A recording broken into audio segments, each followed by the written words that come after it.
तो दोस्तों भारत के लिए रूस से बहुत ही बुरी खबर है और इसका डायरेक्टली फायदा मिलेगा पाकिस्तान को। तो इस न्यूज़ को जानने से पहले अगर आपने सब्सक्राइब नहीं करा तो आप सब्सक्राइब कर लो, क्योंकि ज़्यादा लोग हमारी वीडियो देखते हैं पर लेकिन वो सब्सक्राइब नहीं करते।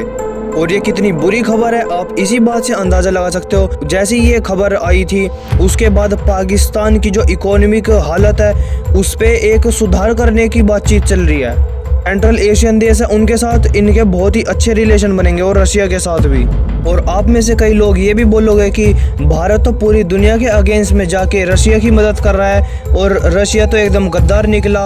लेकिन मैं आपको बता दूं जियोपॉलिटिक्स में कुछ ऐसा ही चलता है। जो रशिया के अंदर पाकिस्तान के एम्बेसडर है उन्होंने ये कहा है कि रशिया का जो प्रधानमंत्री है यानी कि व्लादिमीर पुतिन, उन्होंने पाकिस्तान को इनवाइट करा है INSTC को ज्वाइन करने के लिए।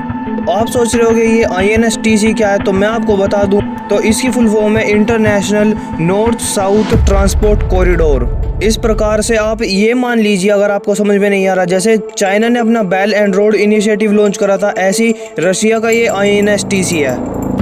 जैसे चाइना ने पूरी दुनिया के अंदर कनेक्टिविटी और रोड रेल ट्रांसपोर्ट जो था उनको बेटर करा है, ऐसे ही रशिया भी ऐसी कर रहा है। और इस INSTC का अकॉर्डिंग जितने भी रोड और रेल ट्रांसपोर्ट के लिए होते हैं, यानी कि एक्सपोर्ट इंपोर्ट अगर कुछ करना है, इकोनॉमिक जो एक एक्टिविटी होती है उसके लिए बहुत ही ज़्यादा एक कारगर साबित हो सकता है। ये कनेक्टिविटी बनेगी रूस से अजरबैजान, अजरबैजान से ईरान और फिर ईरान से पाकिस्तान में। और मैं आपको बता दूं इसका हिस्सा इंडिया भी है।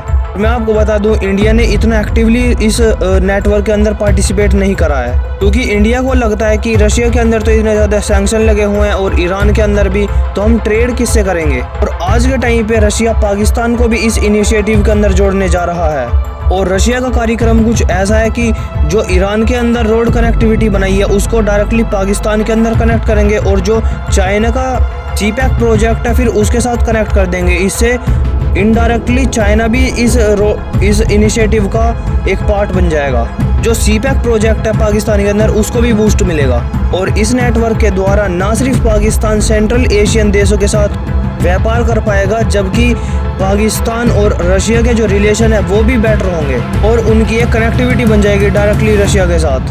हालांकि अभी ये नहीं पता चल पाया कि पाकिस्तान को रशिया कितना फंड देगा, क्योंकि पाकिस्तान को तो इसमें जोड़ने के लिए पैसा देना ही पड़ेगा, क्योंकि पाकिस्तान के पास तो खुद पैसे हैं ही नहीं। और इसीलिए बताया ये जा रहा है कि रशिया कुछ पैसे भी देगा पाकिस्तान को, ताकि ये रोड कनेक्टिविटी और रेलवे जो भी लाइन इनको बिछानी है वो अच्छा आसानी से बिछा ले ईरान से पाकिस्तान के अंदर।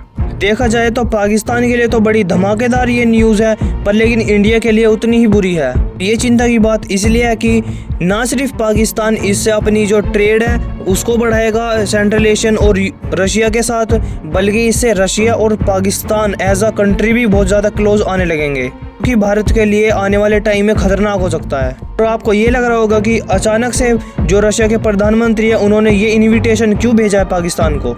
इसका सबसे बड़ा कारण है इंडिया और USA के बेहतर रिलेशन होते हुए। आपने देखा होगा हाल ही में अमेरिका का एक हाई डेलीगेशन इंडिया के अंदर आया था, जिन्होंने तिब्बत का जो मुद्दा था वो बहुत एक्सटेंसिवली कवर करा था। चीन के बारे में भी बहुत बड़ी बड़ी स्टेटमेंट दी थी। और इंडिया और अमेरिका के बीच टेक्नोलॉजी ट्रांसफ़र के भी बहुत ज़्यादा एग्रीमेंट हुए हैं। इसकी मदद से इंडिया भी अमेरिका की टेक्नोलॉजी यूज़ कर पाएगा। तो देखा जाए तो इंडिया और अमेरिका बहुत ही ज़्यादा क्लोज आ रहे हैं, इसीलिए रशिया ने ये स्टेप लिया है। और बताया तो ये भी जा रहा है कि जैसे जैसे इंडिया और अमेरिका क्लोज आते रहेंगे चाइना को काउंटर करने के लिए, वैसे वैसे ही रशिया और पाकिस्तान के भी रिलेशन इंक्रीज होंगे। और चाइना हर हाल में चाहता है कि पाकिस्तान और रशिया के रिलेशन और भी ज़्यादा इंक्रीज हों, जिससे कि इंडिया और रशिया के बीच जो दूरी है वो बहुत ही ज़्यादा हो जाए। आप सोच रहे होंगे कि इसको इंडिया काउंटर नहीं कर सकता, तो मैं आपको बता दूं इसका सबसे बड़ा जो काउंटर करने के लिए है वो है व्यापार, यानी कि बिजनेस।